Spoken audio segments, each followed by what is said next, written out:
You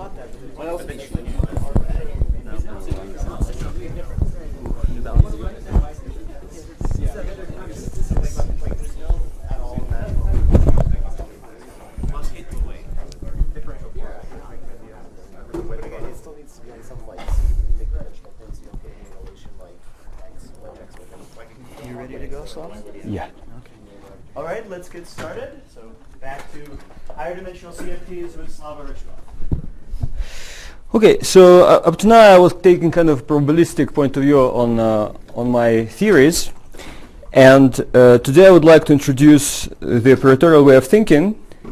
So I would like to be able to view, I would like to be able to cut and glue my path integrals, and I would like to view my operators phi as operators acting in the resulting Hilbert space. So this is the language that was already used freely by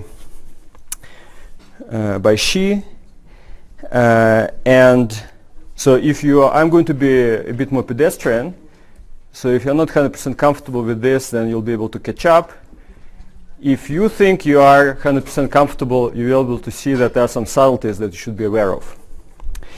So let me start just with something that we all know, we think we understand, which is quantum mechanics. So I'm going to take Euclidean quantum mechanics.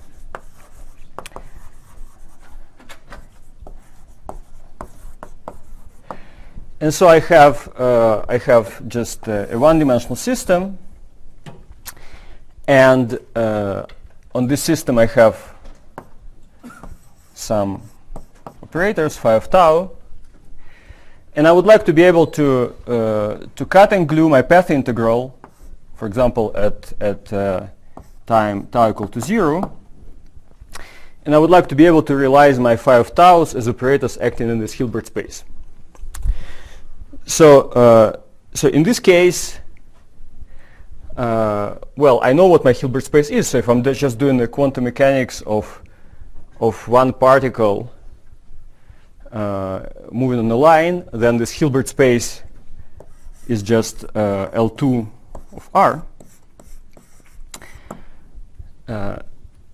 So we know what this Hilbert space is, but suppose that later on I'm going to do the same story for quantum field theory. So first for Poincare invariant quantum field theory, and then for CFTs.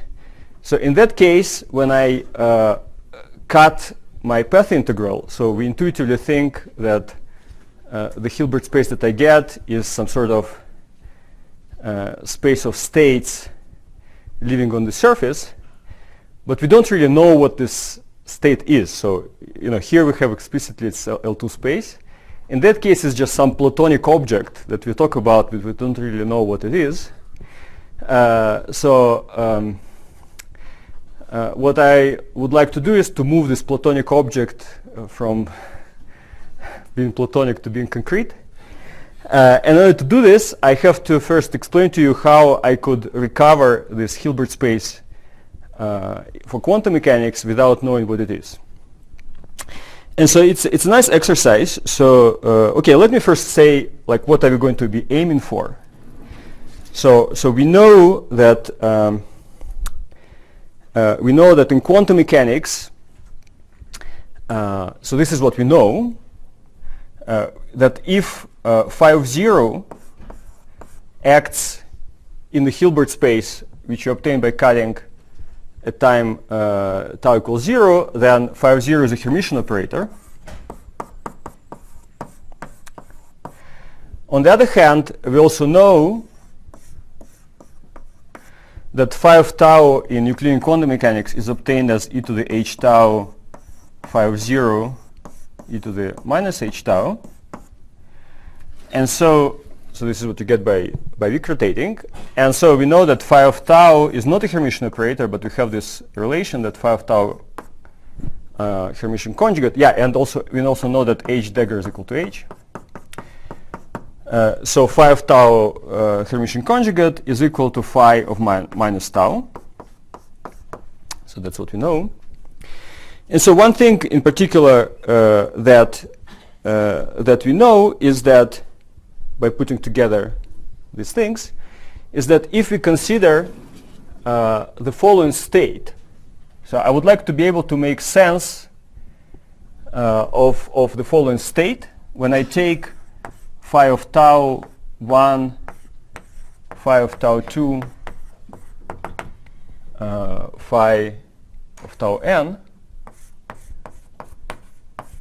and I act on the vacuum. And so let me take all of these states negative. So I'm going to take 0 larger than tau 1, larger than tau n. So let me denote this as tau 1, tau n. So what I know is that if I take the norm of the state, and the norm of this state is going to be, okay, so let me just denote tau 1, tau n, tau 1, tau n. So I compute the norm by taking these conjugations. So this is equal to phi of minus tau n, phi of minus tau 1, phi of tau 1, phi of tau n. So I know that this is positive. So this is what I know in quantum mechanics. So in fact, I can generalize this by considering a more general state, which is a linear combination of these guys. So let me consider a more general state, which is going to be, I'll denote it as psi, which is a sum over n. And here I'm going to integrate. So I'm going to introduce this object tau n, which is just denotes this n tuple. So I'm going to introduce a function fn, which depends on this tuple, and then with this state. So each of these states, which is just a linear combination, so I'm going just to take these functions fn. Since I would like my state to live at negative times, all these functions fn, they are only non-zero for negative times.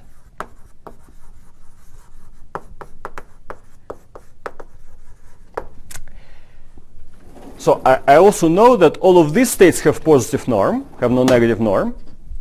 So I have this constraint that that sum over nm integral d tau n d tau prime m f n complex conjugate of tau n f m of tau m prime. And here I'm going to introduce this notation. So I'm going to call this conjugate state, which is inserted at negative times, I'm going to call it, I'm going to introduce this operator theta, which inverts times.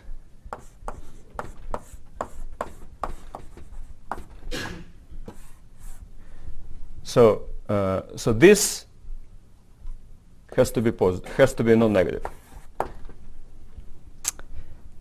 So theta is inverts times.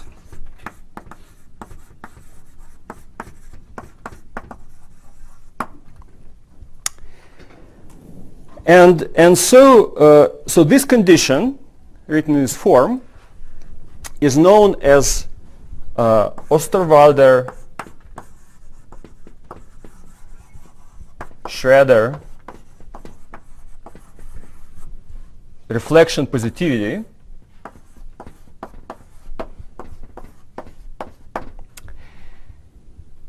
So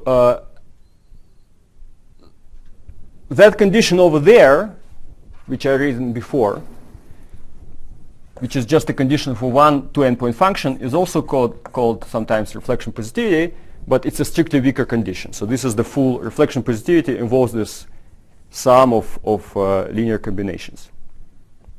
Sorry, the bar should be to the left of theta or somehow? Could you repeat the question? So there was a question about the bar, where I should put the bar.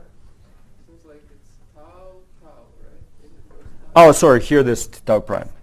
No, but also, if you look at the inner product is just tau, tau. It's not minus tau, tau.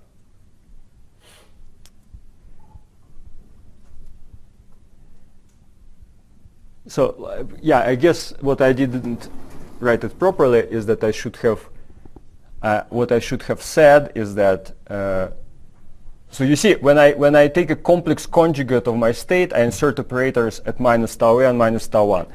So what this notation means is that here I just have to evaluate the correlation function where I insert a bunch of operators at negative times and a bunch of operators as positive times, and at which times I have to insert them is dictated by this operator theta, which inverts times. Saying in the special case of this, you said it's strictly weaker, there is no theta, and that's the correct version of theta. So there is No, it's not. It's weaker not because I didn't write the theta there, but just because I didn't want to be pedantic. But it's weaker because I'm just considering one two endpoint function. But here I'm considering linear combinations which involve 0-point functions, 1-point functions, 2-point functions, and so on. Yeah, so that's why it's weaker. So okay, so this is what we know, but now I would like to turn this logic around. So what I would like to say is that suppose that I don't know that my theory comes from quantum mechanics. Suppose that I don't know that my theory comes from positive definite Hilbert space, from Hermitian operators. Suppose that all I know is that I have a bunch of correlation functions. So all I know is that somebody just hands me a bunch of correlation functions, phi of tau 1, phi of tau 2, dot, dot, dot, phi of tau n. So now these taus can be both positive and negative. And tells me, okay, construct a Hilbert space. You don't know the Hilbert space. You just have these functions, and you have to construct the Hilbert space. Can you do this? I say, I can do this. So if my correlation functions that you gave me satisfy this condition, so you see this condition, it does not refer to the Hilbert space. It refers to correlation functions, which I integrate with respect to arbitrary functions. And I just check that whenever I do this operation, magically the answer always comes out node negative. So I say, if somebody hands me correlation functions such that this condition is satisfied, then I can construct the Hilbert space. And how I can construct it, so this was the idea of Osterwalder-Schroeder.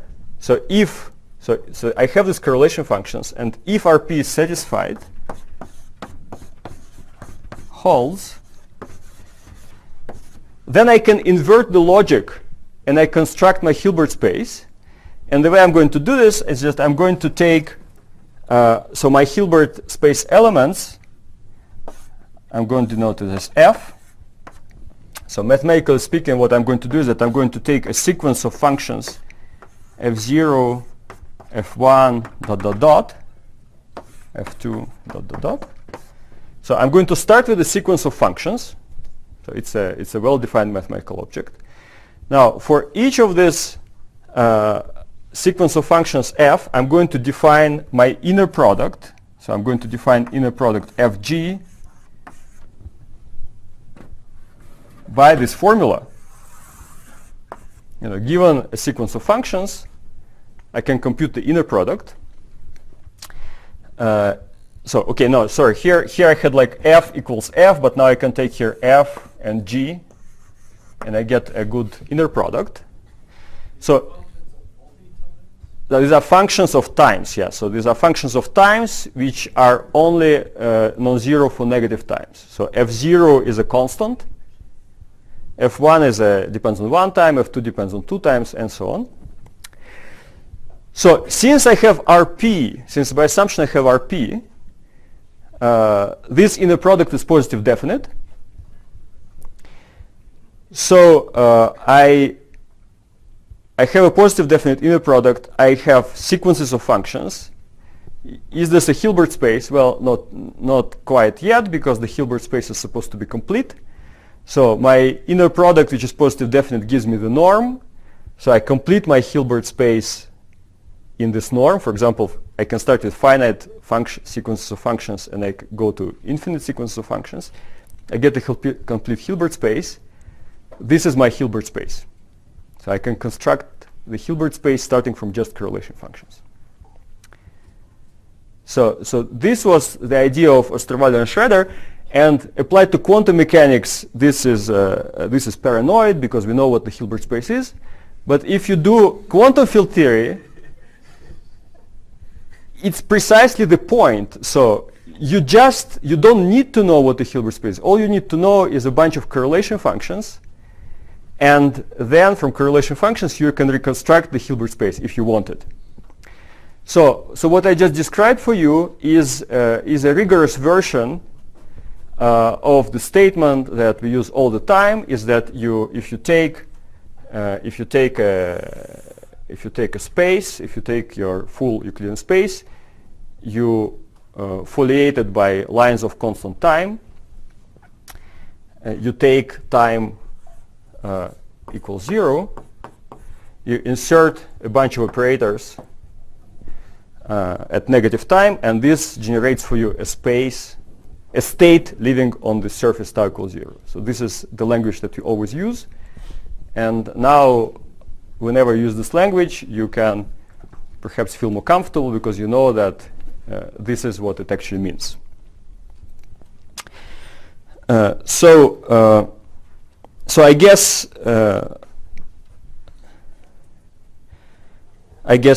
you get the point, but let me write down, nevertheless, the equation. So that was quantum mechanics. Now I'm moving to Poincaré invariant QFT. So for the Poincaré invariant QFT, I have a bunch of correlation functions, and I assume, so I would like to make sense of these states F, which are equal to sums of Fn x1, xn,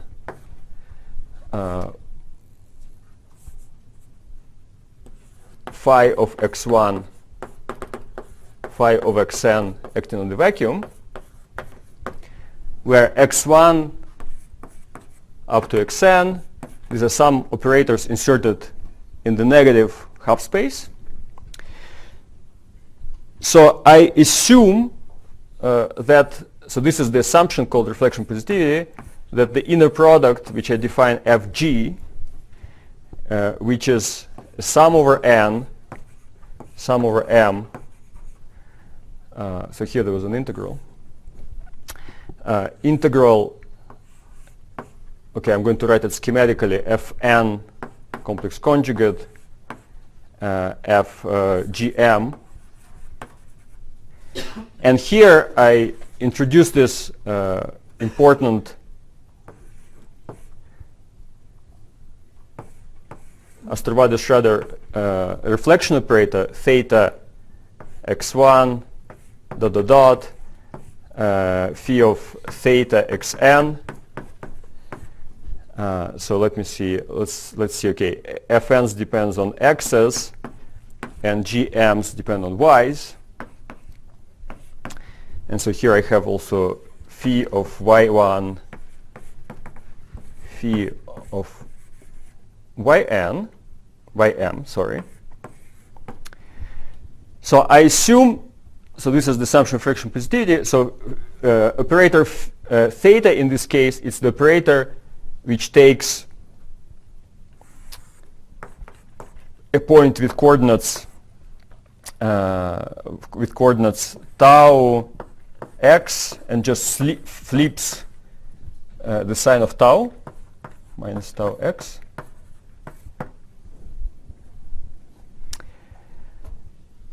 So if this inner product is positive definite, so if I take f equal g, this has to be positive definite. So this is Rp. F equal g, it has to be non-negative.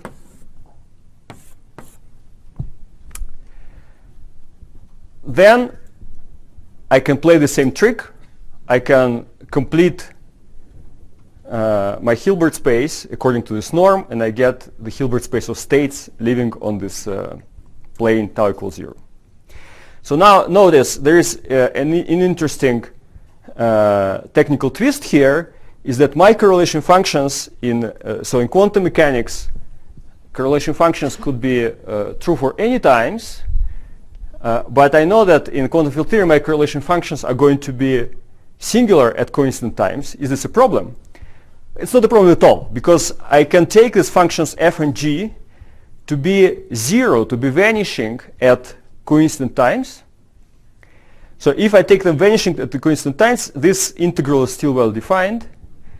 And then, whatever happens at the coincident times is going to be taken care of during the completion procedure, when I pass to the limit, when I complete my Hilbert space with respect to this norm.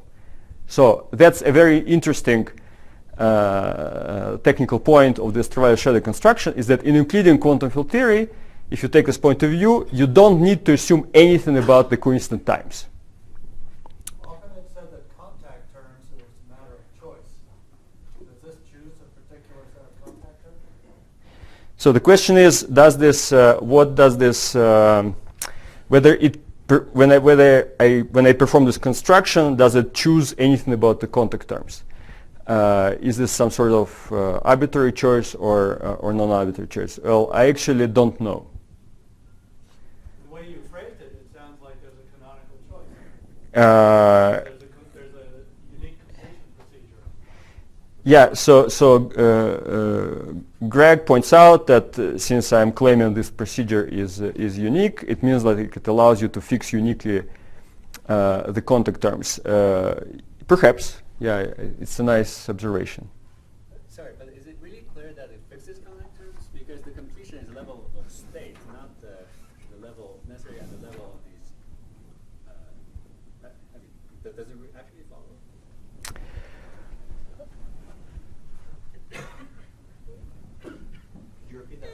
So on the other hand, she points out that it's not clear to him that this fixes anything about the contact terms. So so we have heard two conflicting opinions, and my opinion is somewhere in between. But but I agree with both of my esteemed colleagues that this is a very interesting thing to think about. But let's proceed because yeah, Alex. I have a dumb question. Yeah. When you say complete, does that mean get rid of all the zero norm states? Or? Yeah, so Max also points out that when you complete, you might sometimes end up with states of zero norm, and you have to quotient over them. Yeah, this is also another technical point that you may want to do.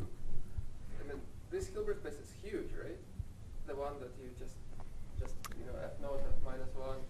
So it's not the same as L2 of R at all. So to Max, it seems that this Hilbert space is huge. It's not going to be L2, but actually all Hilbert spaces which are separable are isomorphic to each other, so they are both equally huge. No, I think in this particular case, for quantum mechanics, you will definitely get just L2 of R. I mean, sorry, Slava, perhaps I can try to clarify my question. To say that you can fix a contact term means you can actually integrate this current function for arbitrary f that behave, say, smoothly at coinciding points. Your completion at the level of the state. So I'm not sure what is the result of the test function f when you do the completion, right? I mean, it might be that they still have some fall off, Yeah. but not at arbitrary. It's not like I can take some arbitrary finite value at coinciding points. So for that reason, it's not obvious to me that the completion implies you can actually fix contact terms. Yeah, so she points out again that it's not obvious to him that that since I initially start with functions which vanish at coincident points, and then I complete, perhaps I will get some functions that will not vanish identically at coincident points, but only to some finite order. But it's not clear if I will be able, for example, to integrate my correlation functions against test functions which are non-trivial, non-zero at the coincident points. I agree with that. So yeah, so in this sense, this is not really a full fix up of the contact terms. But let's keep going. So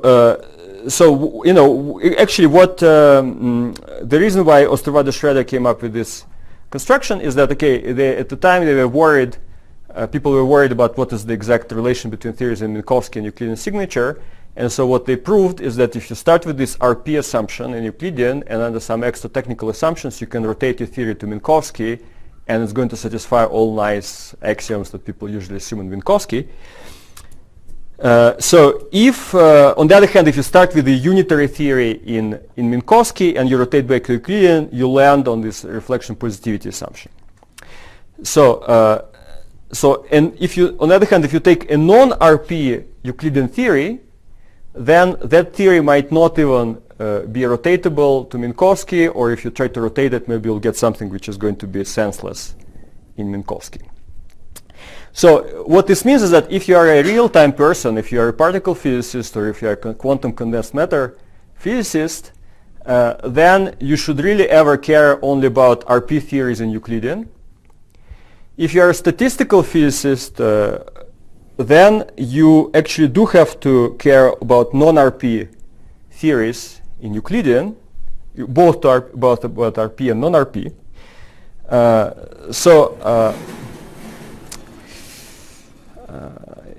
You know, I have a lot of interest in statistical physics systems, so I do care about non-RP theories.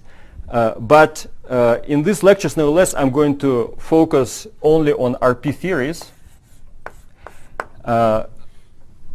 for three reasons. So the first reason is that many interesting theories are RP. The second reason is RP theories will satisfy extra constraints, as we will see, so which make them easier to study.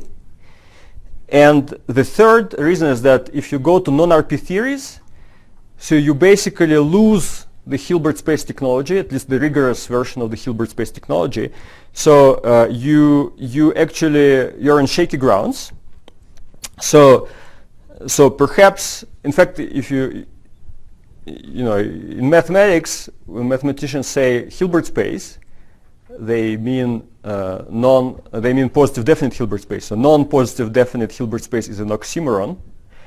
But there is a theory of non-definite, indefinite vector spaces, which are called Crane spaces, and perhaps they might be useful for the study of non-RP theories.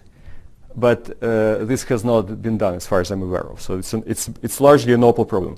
Of course, this doesn't mean that, you know, some non-RP theories, for example, minimal models in two-dimensional CFT, some of which are non-unitary, are understood. But in general, if you look at general non-RP theories, then it's a very murky subject, which is underdeveloped. So I'm going to focus on RP theories.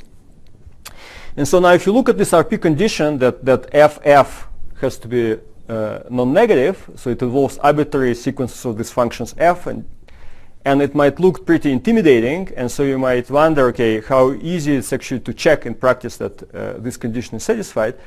And actually, amazing thing about this RP condition is that it's relatively easy to check in practice. So RP is easy to check. Usually, and moreover, a nice thing about RP is that if you are studying some CFT, and if you know that your CFT arises as a critical point of some lattice model, it's enough to check RP on the lattice, because then it will appear CFT will inherit RP from the lattice. So you just need to check RP on the lattice, and it's usually very easy to check RP on the lattice. So for example, if you take, so just as an example, if you take some sort of if you take some sort of cubic lattice model, for example, Ising model or its relative, and then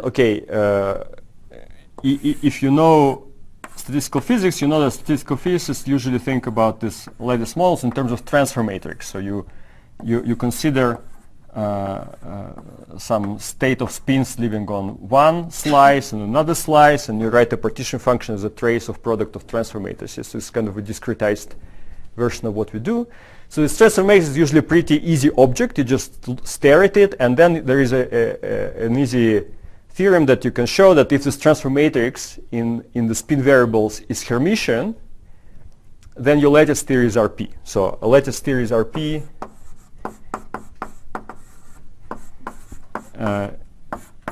It's basically holds if transfer matrix is Hermitian. If you don't know what transfer matrix is, don't worry. Look it up. And so this is a very simple argument. I'll leave it to you as an exercise, but by using this argument, you can show that, for example, all classical ON models and many, many other models are RP. You can also show that lattice gauge theories are reflection positive, as was done in early days of lattice gauge theory. So yeah, in good shape.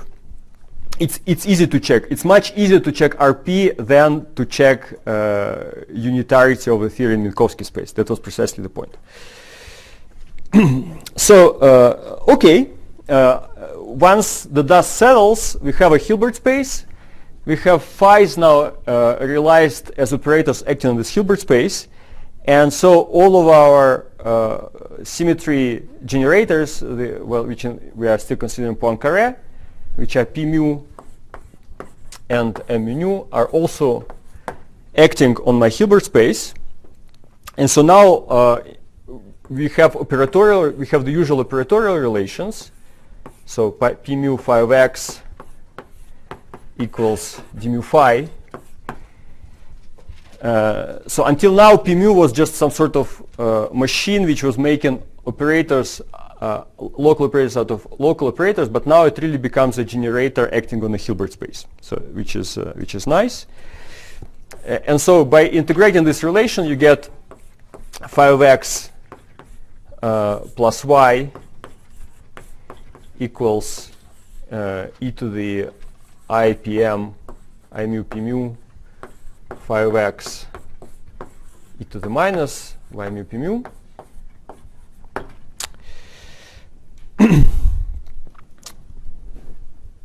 Let me take x equal to 0. So now we have to work out the hermeticity relations for our generators. So we have by construction, so since we introduced this theta operator, we have by construction that phi of x Hermitian conjugate is equal to phi of theta x by construction.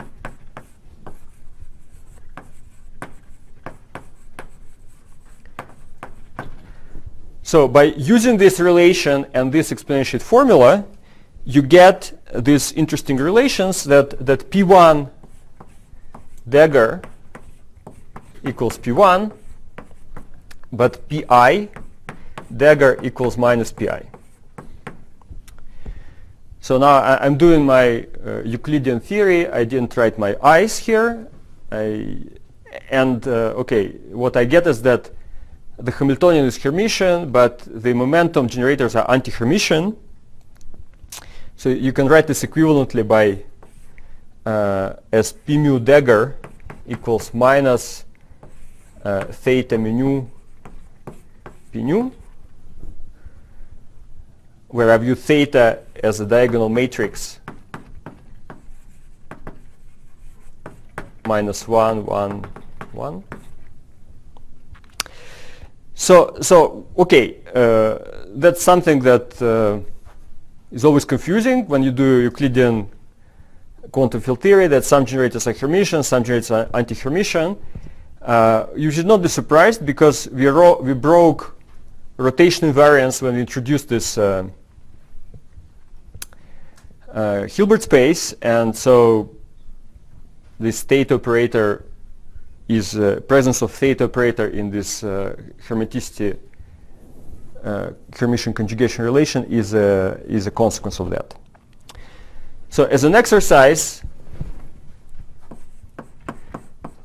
I leave for you to show that Mij dagger is equal to minus Mij, while M0 i's are Hermitian.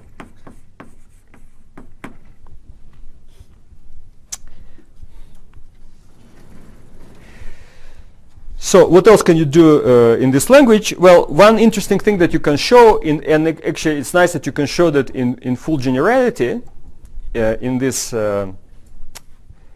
framework, is that you can show that P1 is a non-negative operator. So you see, we usually say that, yeah? So I'm confused, maybe I'm just missing it, but you have P1 and then M0I? Oh, I'm sorry. Yeah, there was a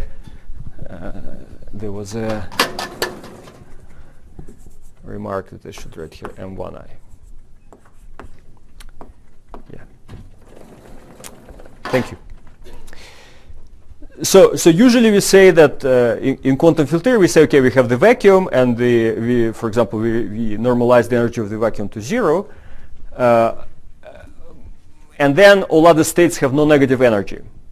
But now I don't no longer have, I start from some abstract framework. I just have a bunch of correlation functions.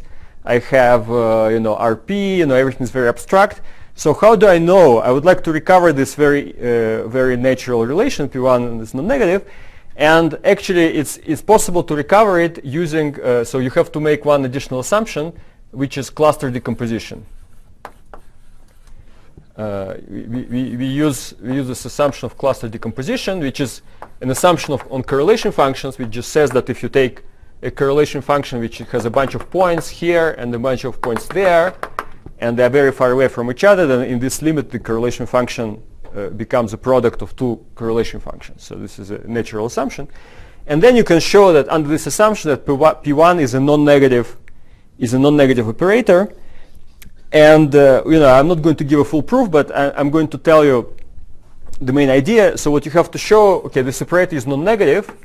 To show this that it's non-negative, you have to show that if you shift by some P1 tau psi, that if you take this exponentiation, then the norm should the norm should decrease. Then the P1 is a non-negative operator. So you have some state here, which is you have some blob which generates a state psi, and another blob, and now you shift it by some. You introduce some shift tau, and then you would like to show that the norm can only decrease. Well, the way you show this is that you take the scalar product, and you apply Cauchy-Schwarz inequality, and so by Cauchy-Schwarz inequality this is less than psi square root times the product of this with itself, which is psi becomes e to the minus 2p1 tau psi square root. And then you keep going. So now you increase we had tau, we had this shift by tau, now we reduce to shift by 2 tau, then you keep going, so you keep increasing the shift, and then in the limit when the shift goes to infinity, then you use the cluster decomposition to show that the correlation function has to factorize. And so this gives you some finite factor which is raised to the power 1 over 2 to the n, where n is the number of times that you did this trick. And so this just tends to 1 in the limit when n goes to infinity, and all the other factors, they give you psi times psi. And so this is how you show in this framework that all states have non-negative dimension. Okay, so we are doing well. Any questions? Yes. Why doesn't this argument work for the other PIs? So the question is, why can't I use this argument for the other PIs? Well, because it's important that P1 was a Hermitian operator, because when I apply the Cauchy-Schwarz inequality to this state, I have to conjugate this exponential, and then to argue that I'll get here minus 2p1 tau, P1 had to be Hermitian. If Pi was non-Hermitian, then I at this point I fail. So okay, one more. Any other questions? So one more thing, one more technical point that I. I have a question. Oh. What if there's multiple vectors? So Greg is asking what's going to happen if there are multiple vector. So if there are multiple vector, then the cluster decomposition is going to fail. So the condition that I'm assuming cluster decomposition is precisely, physically means that there is a single vacuum. Sorry, but if you compute the correlator in this, usually there is a set of vacuum bases you can choose in which cluster decomposition does hold, even in a situation of spontaneous symmetry break. I mean, if you take a linear combination of these vacuum, cluster will fail, but there are, a set of basis vacuum states, they do hold. Yeah. Let me just paraphrase. So as she's pointing out, okay, if my theory has multiple vacua, then I can still save the day by saying that, yeah, I have multiple vacua, but let me, instead of considering some linear combination of this vacua, I'm just going to put the theory in one vacuum, and if I evaluate all correlations in that vacuum, perhaps my cluster decomposition is going to work. But it's only going to work if my operators don't move me from one vacuum to the other vacuum. If there are operators if there are some local operators which move me from one vacuum to the other vacuum, then my cluster decomposition is still going to be in trouble. So, but okay, I mean, this is a technical point. Let me restrict to theories which have a single vacuum.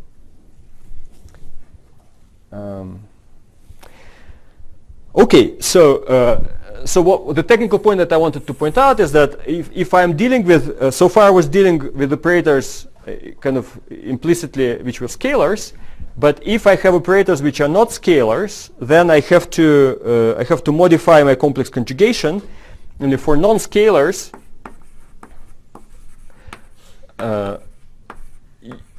you can kind of easily convince yourself that the appropriate definition for complex conjugation is that I have to additionally multiply by this matrix theta mu. So I have to do something like omega x dagger equals theta mu O nu of theta x. So this would be an appropriate. So if I want my operators to so I already know the conjugation relations for rotation generators. If I want my conjugation relation for rotation generators to be compatible with conjugations of operators which are transformed non-trivially under the rotation group, then that's the definition that I have to use. So that's a technical point. Okay. Should there be a minus sign? No, here there should be no minus sign.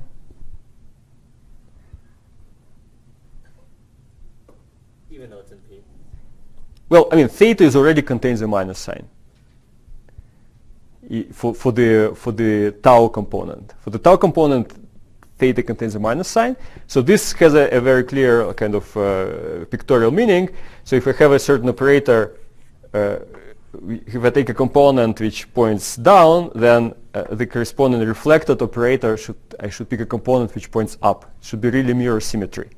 Well, if for operators which point along my surface, then nothing happens. Okay, so I think I said a bunch of things, and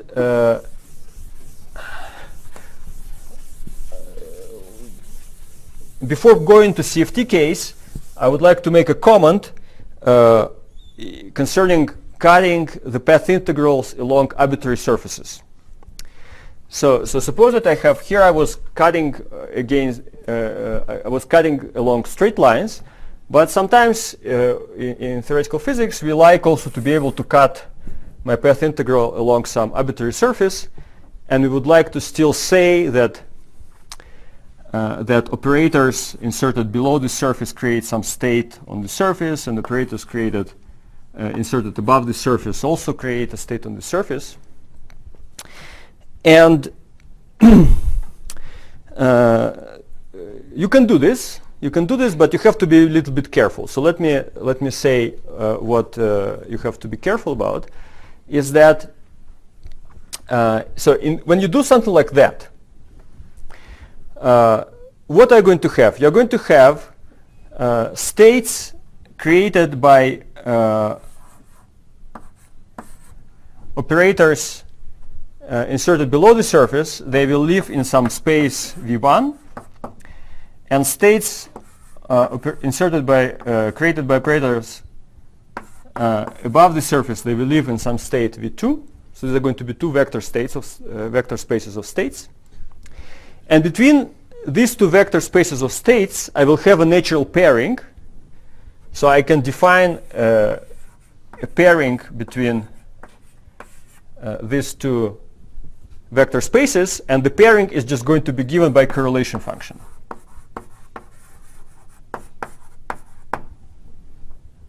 So that's what I have. And so far, I'm pretty analogous to what I had in the case of cutting along planes. But what I'm not going to have in this case generally is that I'm not going to be generally be able to come up with some mapping, with some Dagger operation, which will map V1 to V2. So I will have a space of states V1 and a space of states V2, but they are not going to be in any way isomorphic to each other. They're going to be just two different spaces of states which will be paired, will be dual to each other because of this pairing, but I will not be able to come up with a conjugation mapping. And because I'm not going to be able to come up with this conjugation mapping, I cannot say that my space of states is a Hilbert space. To say that I have a Hilbert space, I have to be able to say, okay, I'll take this state V1 and I compute its norm. To compute the norm of a state, I should be able to take this state V1, I should somehow be able to transform it to a state V2 and compute the overlap. But if I just have a curved surface, there's no way I can canonically take a state here and transform it to some other state there and to compute the norm in such a way that this overlap is positive. It's just, I mean, just think about it. If your surface is curved, it's complicated. Imagine you have some, well, this is sufficiently complicated. You already won't be able in general to come up with such mapping. So you have a vector space of states, but it's not a Hilbert space of states. So you have to be a little bit careful.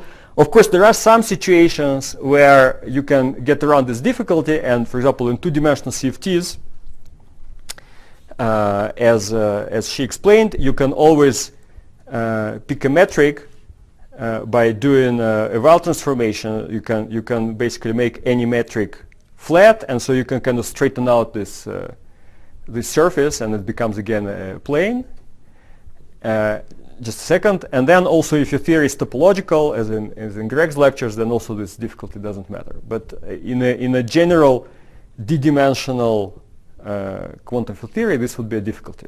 Yes? Can I try and chop a second?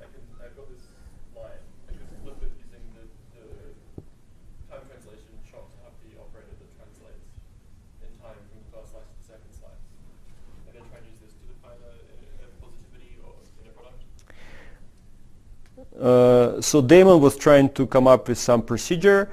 So I'm not sure you can do this. So if you like try to, I mean, there are some naive things that you can do. That, but what's going to typically to happen if you just like try to glue this kind of flip and then glue, and then what you're going to end up with is you'll end up with some manifold, which will have the metric is going to have some singularities along the surface, and this you're not going to be able to compute an overlap as a correlator on the Euclidean space, but on some curved space with the metric which is singular on the surface, and that's going to be some infinite object and so on. I'm not sure if that's what you're suggesting, but let's just speak about this offline. Any other questions? Yeah. So what if I didn't want some curved surface, but I just wanted to use a different coordinate instead of my one coordinate to become my time? You know, can I just put some eyes in my generators to make that work properly? And what happens to RP? So Oliver is asking what if I'm going to use another coordinate, not x1 but x2 or some other linear combination, yeah, then you can definitely do it. So as long as you use planes, you can use planes in any direction. And since our theory is by assumption rotation invariance, it's going to work. And but the way you do this transformation is that you don't just take these generators and you multiply them by I. You just take one slicing and you have one Hilbert space, and you have another slicing and it's like a completely different Hilbert space. You just have to do everything from scratch. And you cannot, in general, you cannot establish a nice, the correspondence between these two Hilbert spaces. I mean, if you have rotational invariance in Euclidean space, it seems like there should be some canonical isomorphism or something.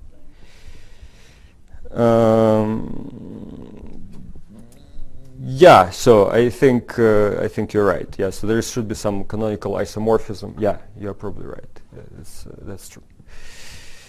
There is some isomorphism. Yeah, so perhaps you can cook something up to make it a bit more explicit, but you don't have to do it. You can just start from scratch and then. I'm not aware of any additional mileage that you will get by cooking up this canonical isomorphism. Okay, so let me then go to the CFT case, and and see what happens.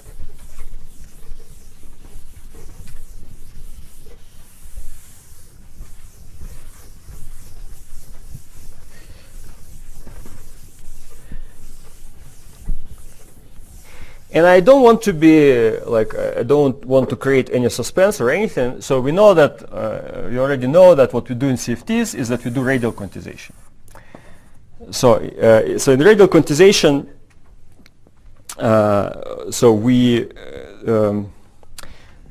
we arrange the conjugation mapping by inversion. So in radial quantization, we introduce a space of states living on the sphere, and let me choose radius 1 around the origin. And so my Hermitian conjugate operator is just implemented by inversion.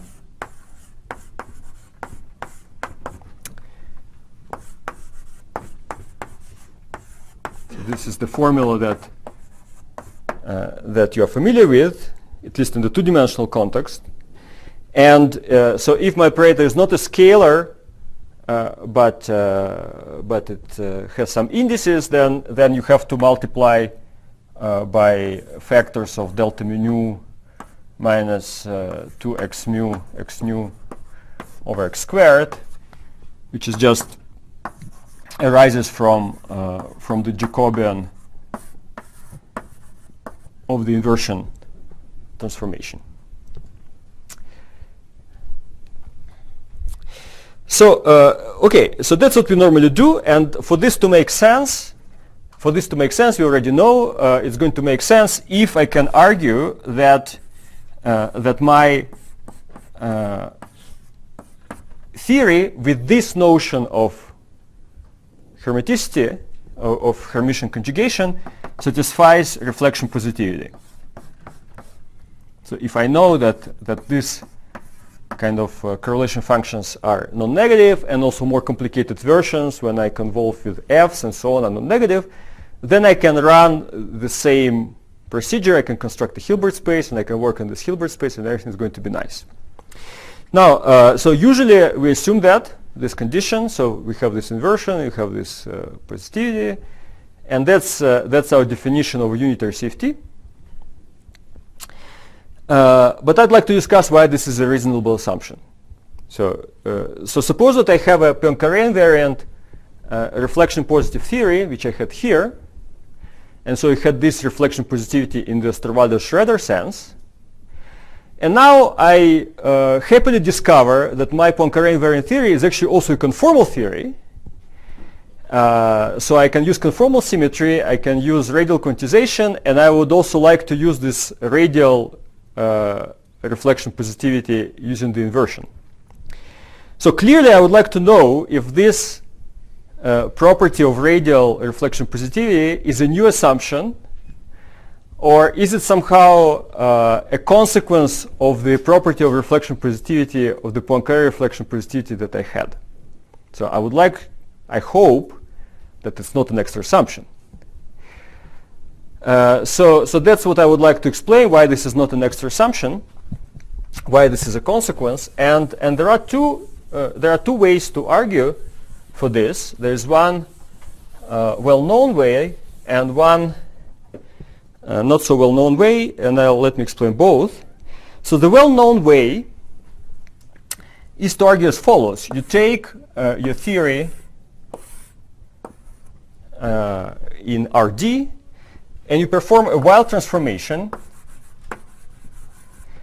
to the cylinder SD minus 1 times R. So that's what was done in Shi's lectures.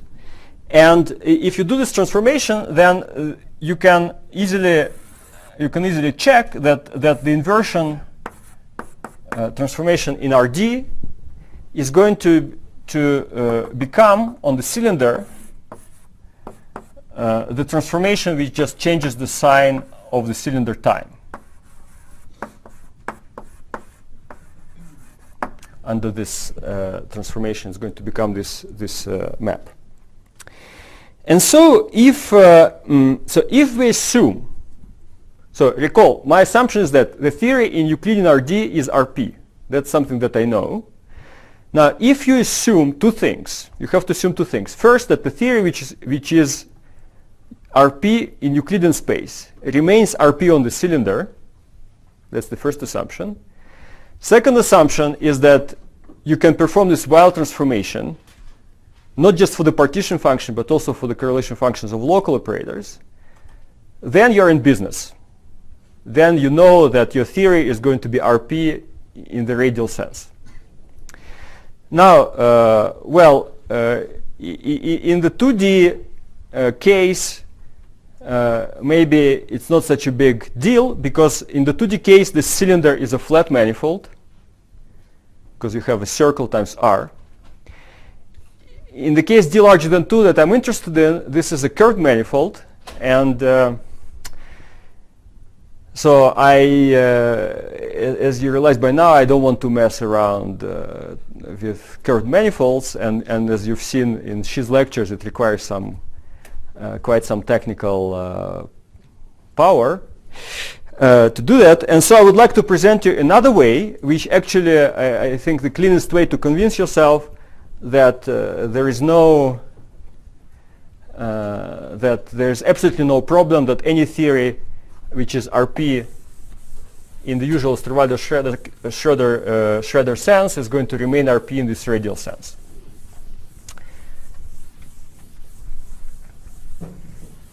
And it's an argument which works entirely in RD. So the argument is the following. It uses something which is called north-south pole quantization.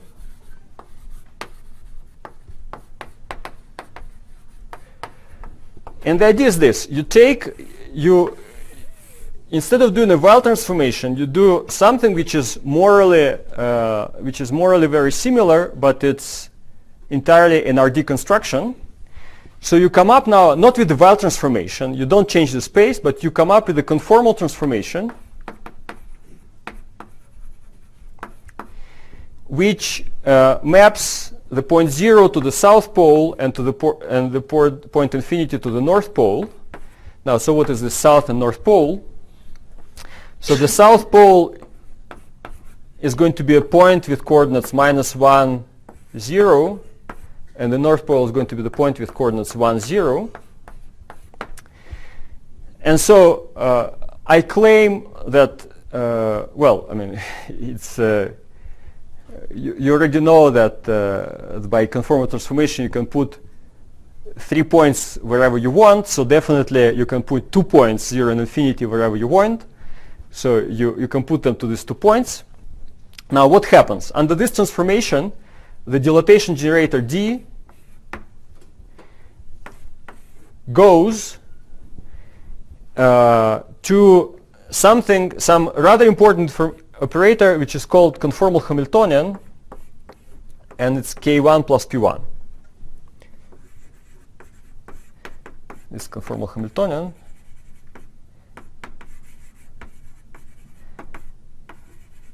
And it was introduced by Lusher and Mack. And Lusher is the same Martin Lusher, which was mentioned many, many times in Tom's lectures. So before he did important work on lattice gauge theories, he did important work on conformal field theories as well. And so this now in this picture we have this radial flow by the dilatation generator. In this picture we have this flow along K1 plus P1, and actually I leave it to you as an exercise that K1 plus P1, so you know the formulas for K1 plus P1.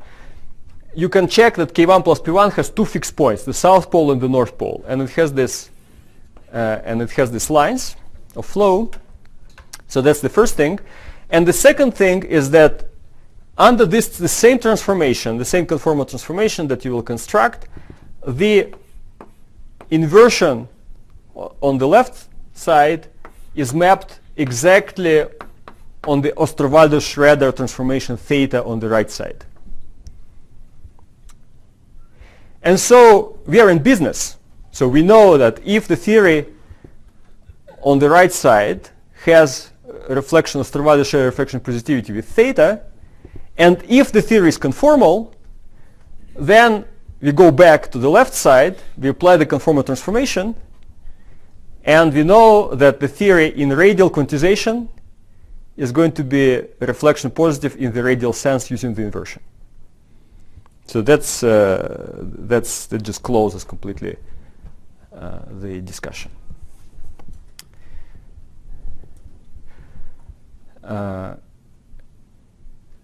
Any questions about this logic? And so this, by the way, also points out one extra subtlety in the radial quantization reflection positivity. We know that Osterwalder-Schroeder reflection positivity, the theta reflection positivity, it applies to any operator. And in the conformal field theory, it would apply to any operator, to a primary operator or to a descendant operator. They will all be reflected by the same operator theta. Now, if you go to the radial quantization inversion reflection positivity, this formula, this definition for the Hermitian conjugate, as you may know, it applies only for primary operators. And now it's clear to understand why. Because when we go from the right-hand side to the left-hand side, we have to apply this conformal transformation. And if operator is a primary, then we land on a simple transformation property by the inversion transformation as appropriate to the primary. If the operator was a descendant, then you will land on some, there's going to be a Hermitian conjugate, but it's going to be given by some more messy expression, so which we don't even write down. So that's something to keep in mind.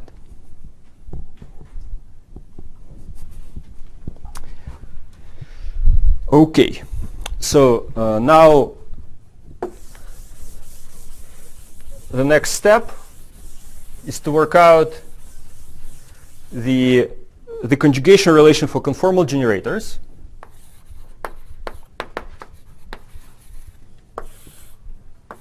For conformal algebra. So from now on, forget about this north-south pole quantization. I'm only going to use the usual radial quantization picture. And so in this picture, I would like to work out in the radial quantization how my generators transform under conjugation. And so the way I'm going to do this is that I'm going to use this formula that I explained last time, that any generator can be given by an integral of the stress tensor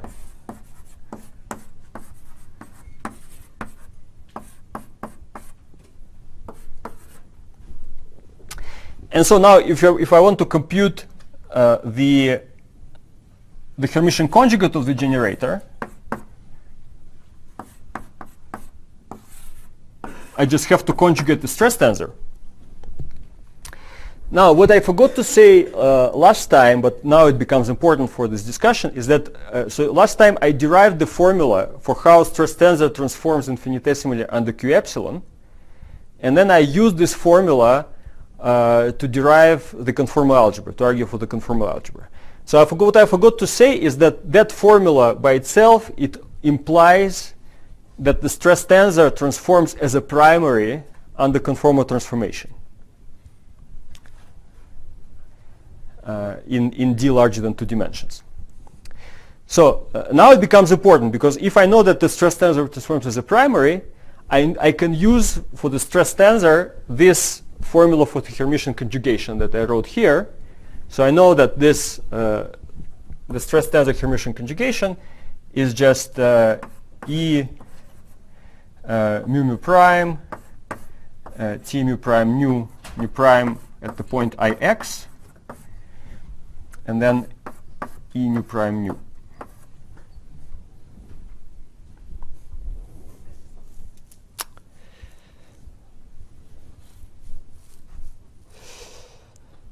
And so what do I do now? Well, I have, I just do a change of coordinates. So I call this I over Ixy, and I transform, so my generator Q epsilon, it was written as an integral over some surface sigma. So now I apply inversion transformation. I get some other surface, let me call it I sigma. So I have to keep track of the fact that when I apply inversion transformation, then the orientation of the surface changes. So now I can express, using this formula, I can express the result of the conjugation as an integral over I sigma with some other vector field. So what I'm going to get is that this is equal to the integral over the surface I sigma that I will call sigma tilde ds mu t mu nu epsilon tilde nu. And so what is this epsilon tilde? Epsilon tilde is equal minus I epsilon I. And this minus here comes from the fact that when I do the inversion, it changes the orientation of the surface. So I have to correct for that.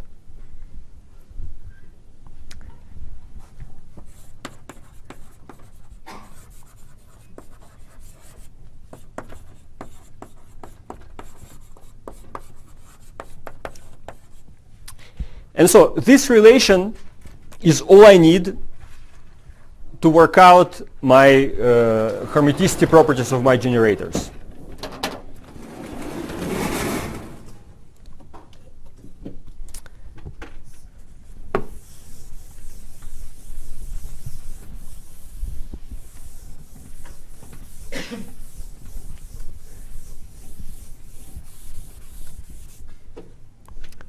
And okay, I leave it as an exercise to show that this relation implies that the rotation generators are anti-Hermitian.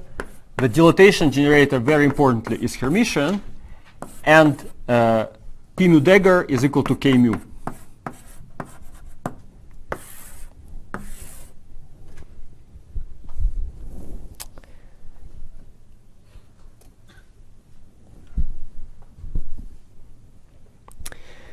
Okay, so I have like 6 minutes left, and I have a bunch of things to say. So what do I have to say? So the next thing, now we have built up so much stuff that things can happen really fast. So let me discuss state operator correspondence.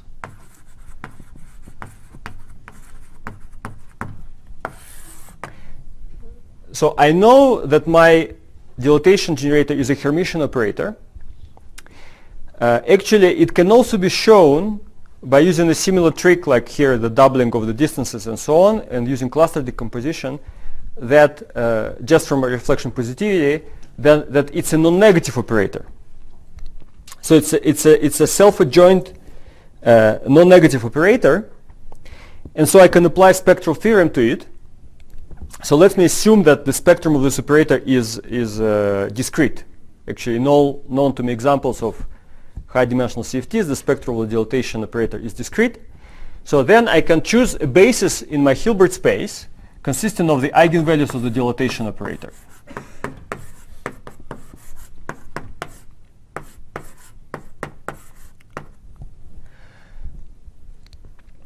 So what are these eigenstates of the dilatation operator? I know that these are some states which live inside the sphere of radius 1, because all my Hilbert space states live inside the sphere of radius 1. They are generated by operators inserted inside the sphere of radius 1. But they are eigenstates of the dilatation generator. So it means that I can apply dilatation generator to them, and they equivalently, they live inside the sphere of radius 1/2, or they live inside the sphere of radius 1/4. They live inside the sphere of any radius. Well, what does this mean? It means that these states are actually local operators living at the origin. There is nothing else that they can be. So, we have this amazing consequence that any state which is the basis of my Hilbert space can be produced by a local operator acting at the origin. So this is what is called state operator correspondence. So to make this statement, it was important to be able to diagonalize the dilatation generator. So next step is to say, okay, I have my Hilbert space, I have this basis of my Hilbert space which consists of the eigenstates of the dilatation generator. They are primary states and they are descendant states, and maybe there are some other states, but I would like to show that there are no other states but primaries and descendants. So how do I do that? Well, I say, okay, I have my Hilbert space, conformal algebra acts on this space. Let me just decompose it in irreducible representations. Let me look at one irreducible representation of the conformal algebra, and within this irreducible representation of the conformal algebra, I know that I have this commutation relation dk mu equals minus k mu. And this commutation relation says that by acting with k mu, I lower the eigenvalue of d. But as I told you, d, it can be shown in full generality that d is a non-negative operator in an RP theory. So I know that this has to stop, and so every irreducible representation that I will have in my theory will contain a state which is going to be annihilated by k mu. And so this state is going to be called primary state.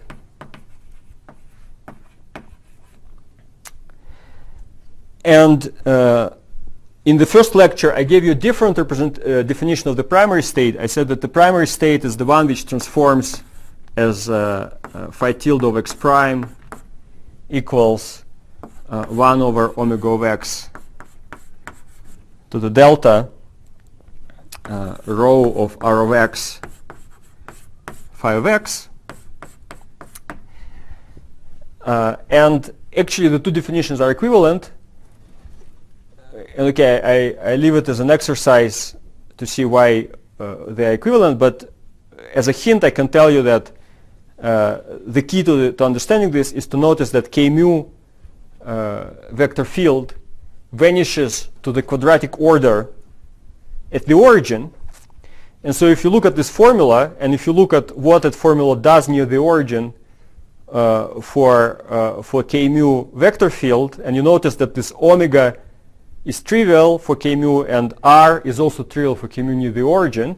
And so this transformation, in the case of special conformal transformation, it just does nothing to phi near the origin, and that's precisely what we mean by saying that k mu acting on phi at the origin gives you 0.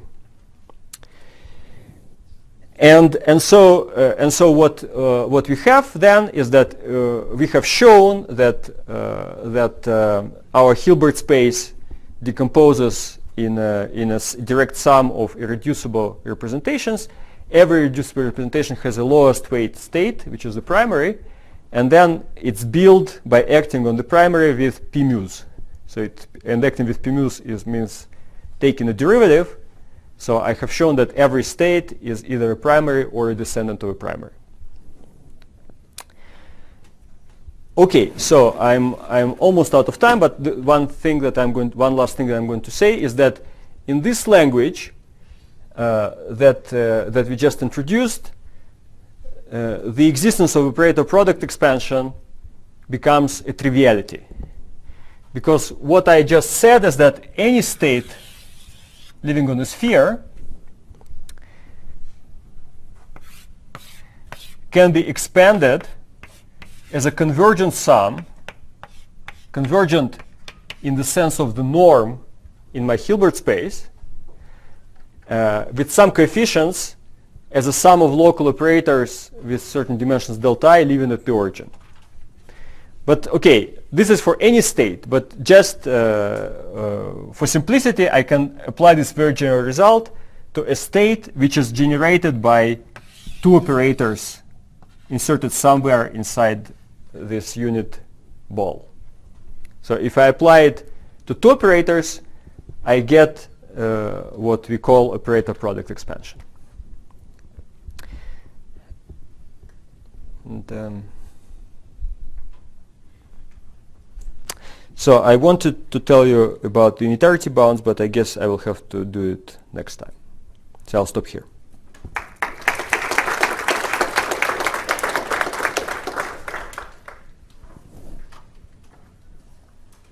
Any quick questions?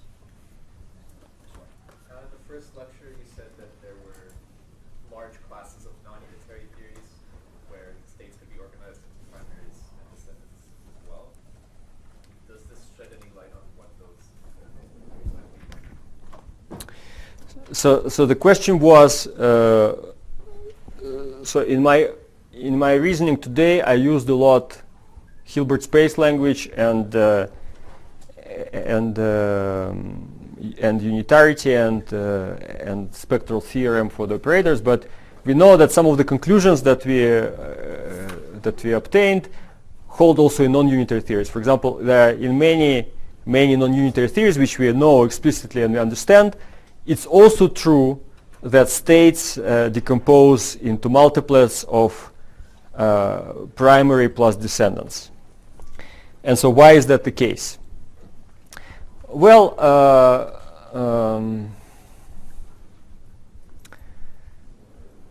yeah, I don't know. It's a mystery. It's a mystery. So because we also know of some other non-unitary theories where it's not the case, because there is logarithmic conformal theories where the structure of multiplets is more complicated. So it would be nice to have a set of general physics criteria which would allow us to say like which non-unitary CFTs are simple and which ones are more complicated and so on. But as I say, it's such general theory doesn't exist. So it's an open problem.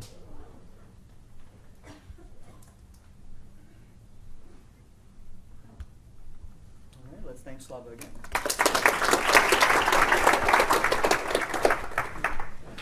See you at 2 p.m.